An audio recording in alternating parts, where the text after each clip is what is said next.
میں نے اس سے کہا کہ یہ جو تو کہتے ہیں نا کہ تیرا میلاد کے بارے میں جذبہ کیا ہے، تو میں نے کہا میرا میلاد کے بارے میں جذبہ یہ ہے کہ میرا دل کرتا ہے 12 ربیع الاول کو فجر پڑھوں اور وہ رومال گلے میں باندھ لوں، اس کے اندر مٹھائی ڈال لوں اور گلی گلی نکل جاؤں اور ہر ایک کے منہ میں لڈو ڈال کے کہوں کھا آج میرے نبی کا میلاد۔ میرا جذبہ ہے میلاد کے لیے، یہ میرا جذبہ ہے۔ کیوں؟ اس لیے کہ چمک تجھ سے پاتے ہیں سب پانے، میرا دل بھی چمکا دے چمکانے والے، تو زندہ ہے واللہ تو زندہ ہے واللہ، میرے چشم عالم سے چھپ جانے والے۔ اور پھر اعلیٰ حضرت فرماتے ہیں کہ تیرا کھائیں تیرے غلاموں سے الجھیں، ہیں منکر عجب کھانے غرانے والے۔ عجیب تماشا ہے، حضور کا کھا کے حضور کے غلاموں سے الجھتے ہیں، ہیں منکر عجب کھانے غرانے والے۔ اور کمال کر دی، کہنے لگے رہے گا یوں ہی ان کا چرچا، رہے گا یوں ہی ان کا چرچا، رہے گا یوں ہی ان کا چرچا رہے گا، وہ پڑے خاک ہو جائیں جل جانے والے، رہے گا یوں ہی ان کا پڑے خاک ہو جائیں جل جانے والے۔ اور پھر فرماتے ہیں کہ ان کی مہک نے دل کے غنچے کھلا دیے، وہ جس راہ چل دیے ہیں کوچے بسا دیے ہیں، ان کی مہک نے دل کے غنچے کھلا دیے ہیں، جس راہ چل دیے ہیں کوچے بسا دیے ہیں۔ یاد رکھیے گا کہ انسان اللہ تبارک و تعالیٰ نے اسے کان دیے ہیں تو وہ کچھ سنے گا بھی، اللہ نے اسے آنکھیں دی ہیں تو وہ کچھ دیکھے گا بھی، رب تعالیٰ نے اسے زبان دی ہے تو وہ کچھ بولے گا بھی، اللہ نے اسے ذہن دیا ہے تو کچھ نہ کچھ وہ سوچے گا بھی۔ یہ جتنے اعضاء اس کے ان میں حرارت ہے، ان میں تازگی ہے، تو یہ سارے اعضاء کچھ نہ کچھ کرتے بھی رہتے ہیں۔ اگر وجود کے اعضاء اپنا کام صحیح طریقے سے کریں گے تو اجر پائیں گے، ورنہ قرآن مجید نے کہا ہے کہ آنکھوں سے بھی سوال ہوگا، کانوں سے بھی سوال ہوگا، زبان اور دل سے بھی پوچھا جائے گا۔ یہ ساری چیزیں صبح قیامت ان سے سوال جواب کیا جائے گا۔ یہ اعضاء جتنے ہیں یہ کچھ نہ کچھ کریں گے۔ میرے رب کریم نے نبی پاک صلی اللہ تعالیٰ علیہ وآلہ وسلم کی محبت ہم پہ ضروری قرار دے کے پتہ ہے ہمارے اعضاء کی ڈیوٹی کیا لگائی ہے؟ اس نے کہا تم اس طرح کیا کرو، جب دیکھا کرو نا تو محبوب کے جلوے دیکھنے کی کوشش کرو، اور جب تمہارا سننے کو دل کرے تو مدینے والے کی بات سنا کرو، اور جب تمہارا بولنے کو دل کرے تو پھر میرے محبوب کی نعت پر بات کرو۔ یہ اپنے اعضاء کو اس کام لگاؤ، یہ تمہاری محبت مصطفیٰ کریم علیہ السلام میں یہ چیزیں تمہارے لیے دلیل بن جائیں گی، یہ ایک نمونہ بن جائیں گی کہ حضور سے پیار ہے۔ نبی پاک علیہ السلام کا ذکر میری اور آپ کی نعت کا، تعریف کا محتاج نہیں۔ کیوں کہ رب فرماتا ہے وَرَفَعْنَا لَكَ ذِكْرَكَ، اے محبوب ہم نے آپ کے لیے آپ کے ذکر کو بلند کر دیا ہے، ہم نے آپ کے لیے آپ کے تذکرے کو بلند کر دیا۔ تو جن کے ذکر کو اللہ نے بلندی دے دی ہے اس پر کوئی شاعر نعت نہ بھی لکھے، کوئی اچھا نعت خواہ نعت نہ بھی پڑھے، معاذ اللہ کوئی مجمع نعت سننے نہ بھی آئے، تو حضور کا ذکر تو اللہ نے بلند کر دیا ہے۔ لیکن یاد رکھو کہ جب شعر حضور کی تعریف میں لکھا جاتا ہے تو شعر لکھنے والا اپنا کلام سوار لیتا ہے، اور جب محفل نعت میں لوگ آ کے بیٹھتے ہیں حضور کے نام پہ بیٹھتے ہیں، وہ کسی سیاسی جلسے کے لیے جمع نہیں ہوتے، وہ اپنے کسی دنیاوی مقصد کے لیے احتجاج کرنے جمع نہیں ہوتے، وہ حضور کی میلاد کے نام پر اکٹھے ہوتے ہیں۔ خلاق عالم کے فرشتے تو گواہی دیتے ہوں گے نا، یا اللہ دیکھ کے آئے ہیں ہم، وہ تیرے محبوب کے لیے جمع ہوئے تھے۔ نعت خوانوں کیا کمال ہو جائے اگر ہم نعت خوانی کے ساتھ مخلص ہو جائیں، تمہیں پتہ چل جائے گا جب صبح قیامت تمہاری اس نعت خوانی کا وزن ہوگا، تمہیں مزہ آ جائے گا۔ سب سے آگے آگے حسان بن ثابت ہوں گے، اور پھر یہ نعت خوانوں کی پوری لائن حضور کی بارگاہ میں جائے گی۔ تم اپنے آپ کو کیوں کمزور کرتے ہو چند ہزار پہ بیچ کے؟ میری ملت کے نعت خوانوں میں لا شریف آ گیا، نعت کے حسن کو سمجھو تو سیارو۔ سب سے آگے نعت خوانوں کی لائن میں حضرت حسان بن ثابت ہوں گے، اور قیامت تک جو حضور کی نعت پڑھنے والا ہوگا وہ سارے اس لائن میں ہوں گے. تمہیں پتہ ہے اس لائن میں کون کون ہوگا؟ ملا عبد الرحمن جامی بھی ہوں گے، سعدی شیرازی بھی ہوں گے.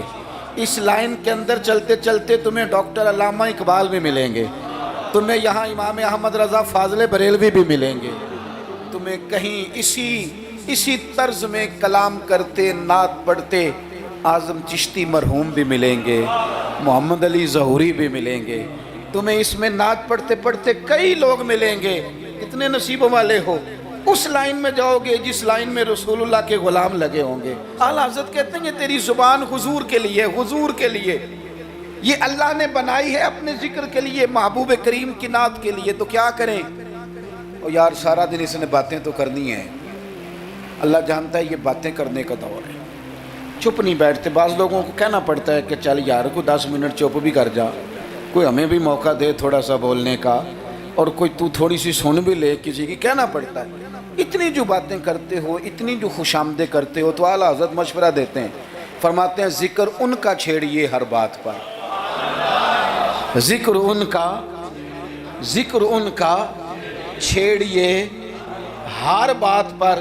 بات شادی کو ہو تو حضور کا ذکر چھیڑ دو کہ نبی پاک کا شادی کا طریقہ کیا ہے، حضور نے یہاں کیا ہمارے لیے طریقہ مبارکہ چھوڑا ہے. ذکر ان کا چھیڑیے ہر بات پر. تو اگر ذکر بچے کے عقیقے کا ہو تو دیکھ لو حضور نے ہمارے لیے کیا سنت چھوڑی ہے. اگر یہاں موقع تجارت کا ہو تو دیکھ لو نبی پاک نے تجارت کے معاملے میں کیا احکامات دیے ہیں. اگر موقع ہو زندگی میں آزمائش کا تو پھر بھی دیکھ لو حضور کا کیا یہاں ہمارے لیے طرز حیات ہے. اور اگر موقع ہو اللہ کی دی ہوئی نعمت کا تو پھر بھی دیکھو کہ حضور کے نقوش راہ کیا ہیں. بس اپنے آپ کو ہر وقت حضور کے خیال میں گم کر لو. فاضل بریلوی کا مشورہ ہے، وہ کہتے ہیں ٹھوکریں کھاتے پھرو گے ان کے در پہ آ پڑو، ورنہ تو ٹھوکریں ہیں زمانے کی. لوگوں کی تعریف کتنی کو کرو گے، کتنی کو تھکا دیں گے تمہاری زبانیں. حضور کی تعریف کرو، ٹھوکریں کھاتے پھرو گے ان کے در پہ آ پڑو. قافلہ تو اے رضا اول گیا آخر گیا، حضور کے دروازے پہ آؤ، نبی پاک کی تعریف کرو اور پھر حضور کی تعریف سنیں. میں بڑے درد کے ساتھ ایک بات عرض کروں، میں بڑے درد کے ساتھ دکھی دل کے ساتھ ایک بات عرض کروں. میلاد کی محفلوں میں غریب لوگ رہ گئے. وہ امیرو، تم سیاسی جلسوں میں بڑے شوق سے جاتے ہو، تمہاری پجارو بھی جاتی ہے، اس پر کسی سیاستدان کا فوٹو بھی لگاتے ہو، جھنڈا بھی لگاتے ہو، بڑے خرچے کرتے ہو، جیبوں سے پیسے لگاتے ہو. کیا عجیب تمہاری منطق ہے. جس محبوب کے صدقے رب نے تمہیں سارا کچھ دیا ہے، اس محبوب کریم علیہ السلام کی محفل آئے تو وہ غریبوں کے حصے میں آتی ہے، وہ کمزوروں کے حصے میں آتی ہے، اور تم جا کر کے چرچے کرتے ہو ان کے. یاد رکھنا، سمجھ لینا، دنیا کا سب سے خوش قسمت شخص وہ ہوتا ہے جسے اللہ اپنے محبوب کی غلامی کے لیے پسند فرما لیتا ہے. یار اس طرف تم توجہ ہی نہیں کرتے. حضور کا ذکر سنو، ذوق سے نعت سنی جائے. نعت نہ پڑھنے سے زیادہ سننے سے تعلق رکھتی ہے. نعت خاں اللہ کے فضل سے بڑے ہیں. ہمارے اس شہر میں بڑے بڑے اچھے نعت خاں آپ کو مل جائیں گے، بڑے ہیں، لیکن نعت سننے والے. چلیں ناراض کسی نے ہونا ہے تو وہ ہو جائے. جو بڑی بڑی محفلیں کرانے والے لوگ ہیں ان میں سے بھی اکثر احباب ایسے ہیں جنہیں محفل کرانی آتی ہے، نعت سننی نہیں آتی. محفل کرانا اور ہے، نعت سننا یہ سننا ایک کمال ہے. اب میں جو اگلی بات کروں گا وہ شاید آپ کے لیے اور زیادہ خوشی کا باعث بنے. نعت پڑھتے صحابہ تھے، سنتے مدینے والے محبوب. آپ سننے کا درجہ تو دیکھیں نا، کتنا معاملہ منفرد ہے. حضور کے ذکر کو سننا، نبی پاک کی بات کو. یہ منافقوں کا طریقہ تھا کہ حضور کی بات جب ہوتی تھی، نبی پاک جب بات کرتے تھے تو وہ کھیل کود میں لگ جاتے. حضور کی بات نہ سنتے، سننے نہ دیتے تاکہ کسی پہ اثر نہ ہو جائے. مومن کیا کرتا ہے؟ اعلیٰ حضرت فاضل بریلوی یہاں بھی سبق پڑھاتے ہیں. وہ کہتے ہیں عرش پہ تازہ چھیڑ چھاڑ، ابھی تازی تازی باتیں چھڑی ہیں نبی پاک کی عرش پہ. ابھی فرشتوں نے نیا کلام چھیڑا ہے حضور کا. کہتے ہیں عرش پہ تازہ چھیڑ چھاڑ اور فرش پہ طرفہ دھوم دھام. وہاں حضور کا ذکر چھڑا ہوا ہے اور یہاں تو دھوم مچی ہوئی ہے، غلاموں نے مچائی ہے. عرش پہ تازہ چھیڑ چھاڑ، فرش پہ طرفہ دھوم دھام، بس کان جدھر بھی لگا یہ تیری ہی داستان ہے. میں عرض کروں، ادھر دیکھو میری طرف. میری ملت کے جوانوں، ہماری زندگیاں کمزور ہیں، ہمارے ذمہ بڑے سارے حقوق ہیں. بوڑھے ماں باپ کے جھریوں والے چہرے ہمیں بڑا پریشان کرتے ہیں. کئی گھروں میں بہنیں ہیں، وہ آتے جاتے ان کے دبٹے کا وقار برقرار رہے، یہ ہمارے دلوں میں خواہشات چمکتی ہیں. بیٹی چھوٹی سی بھی آنگن میں دوڑ رہی ہو تو باپ نہ چھوٹی بیٹی دیکھ کے بھی کہتا ہے اللہ نصیبہ اچھا کر دو، اللہ اس پہ رحمت کرنا. اسے زمانے کی ہمارے ذمہ ڈیوٹیاں ہیں، ان ڈیوٹیوں کے لیے نا ہم اپنے گھر سے نکلے ہوئے ہیں. کوئی مزدوری کرتا ہے، کوئی محنت کرتا ہے، کوئی ادھر جاتا ہے. اس رستے میں نا ہمارا کئی لوگوں سے واسطہ پڑتا ہے. کچھ ہم سے اپنے قصیدے پڑھواتے ہیں، کچھ تعریفیں کرواتے ہیں، کئی جھوٹ بلواتے ہیں. کئی کہتے ہیں تو یہ والا کام کر پہ نوکری مل جائے گی، کئی کہتے ہیں تو میرے ساتھ لگ جا، تو کہہ کہ میں بڑا اچھا آدمی ہوں تو شاید میں تجھے کسی یورپ کے ملک کا ویزا دلا دوں. یہ جھوٹے ہیں سارے، یہ جھوٹی تعریف کرائیں گے، تیری زبان کو دھوکے کا عادی کر دیں گے، تیرے مزاج کے اندر ایسی چیزیں بھر دیں گے جو تیرے لیے نقصان کا باعث ہوں. یہ تجھے پتلی کا تماشا بنا دیں گے، ریموٹ کنٹرول بنا دیں گے. یہ دنیا تھکا مارتی ہے، یہ اتنا دیتے نہیں جتنا پریشان کرتے ہیں. یاد رکھو یہ ساری چیزیں دھوکہ ہیں. دنیا میں ایک دروازہ ایسا ہے جس کی تعریف کرو نا تو دنیا بھی آخری حد تک ملتی ہے، اور آخرت میں تو خدا پھر فضل ہی بڑا فرمائے گا. اور وہ دروازہ ہے مدینے والے محبوب کا، وہ نبی کریم کا دروازہ ہے. حضور کی جو تعریف ہے نا، جو نبی پاک کی چوکھٹ کی تعریف کرنے والے ہیں، حضور کے دروازے کی جو تعریف کرنے والے ہیں نبی پاک کی، ان میں سادے سادے لوگ بھی ہیں. مجھے نہیں پتا کہ زیادہ سریلا نعت خواں کون ہے، مجھے نہیں پتا آج کل زیادہ ریٹ کس کا ہے، میں نہیں جانتا. لیکن ایک بوڑھی سی اماں مدینہ شریف میں، سادی بالکل اور ان پڑھ بھی جملے پنجابی کے بھی ٹھیک نہیں ادا کرنے آتے. میں حضور کی بارگاہ کی حاضری دے کے آ رہا تھا تو بالکل باہر نہ مسجد نبوی شریف کے جنگلے سے باہر نکل کے وہ بوڑھی اماں، سادے سے کپڑے، پنجاب کی تھی، کسی گاؤں کی تھی، اور عمر بھی بہت زیادہ تھی.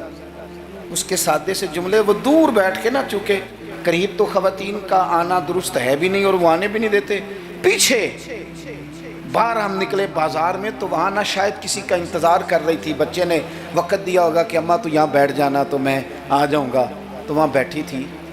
چلیں میں نے بھی بہت سارے نعتیں سنی ہیں الحمدللہ، سنتے رہیں گے جب تک زندہ ہیں. پر اس بوڑھی اماں کے نا دو جملے، دو فکرے، پھٹ گیا میرا کلیجہ اور کئی دن میں روتا رہا. وہ اپنے لب و لہجے میں نا، اپنے انداز میں، سادے کپڑے اس کے اور سادہ پرانا دوپٹہ، اور زمین پہ اسی طرح بیٹھی تھی جس طرح غریب لوگ بیٹھ جاتے ہیں روٹی کھانے کے لیے، مزدور بیٹھ جاتے ہیں. پتہ کیا کہہ رہی تھی؟ نعت کیا پڑھ رہی تھی؟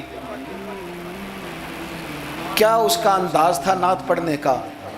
وہ کبھی دیہاتوں میں سادی عورتیں جس طرح بات کرتی تھی، ہماری بوڑھی مائیں اس طرح وہ بات کر رہی تھی، اور اشارے کر کے نا مدینے کے در و دیوار کی طرف اپنا مزہ پورا کر رہی تھی. کہہ رہی تھی ویکھو نہیں ویکھو. اس کا لہجہ ہے، ادھار لے کے بات کر رہا ہوں، اس کا لہجہ ہے، اس کی بات ہے. اور شعر میں وزن کیسا ہے اور جملے کی ترتیب کیسی ہے یہ شاعر بتائیں گے. مجھے تو لطف آیا تھا تو میں بات آگے نقل کر رہا ہوں. وہ کہہ رہی ہے اور وہ مطلب عوام کو متوجہ نہیں کر رہی، وہاں تو ہے ہی کوئی نہیں، اکیلی بیٹھی ہے، اپنا ذوق پورا کر رہی ہے. اور لگتا ہے کہ وہ نا، مجھے یوں لگتا ہے کہ جیسے نا وہ حور و غلمان کو متوجہ کر کے کہہ رہی ہے، اور اس کی آنکھوں میں آنسو ہیں. تھوڑی دیر اتنا روتی ہے کہ آواز بھر آتی ہے اس کی، پھر دوبارہ بات شروع کرتی ہے، پھر اپنے پلو سے آنسو پہنچتی. کہتی کیا ہے؟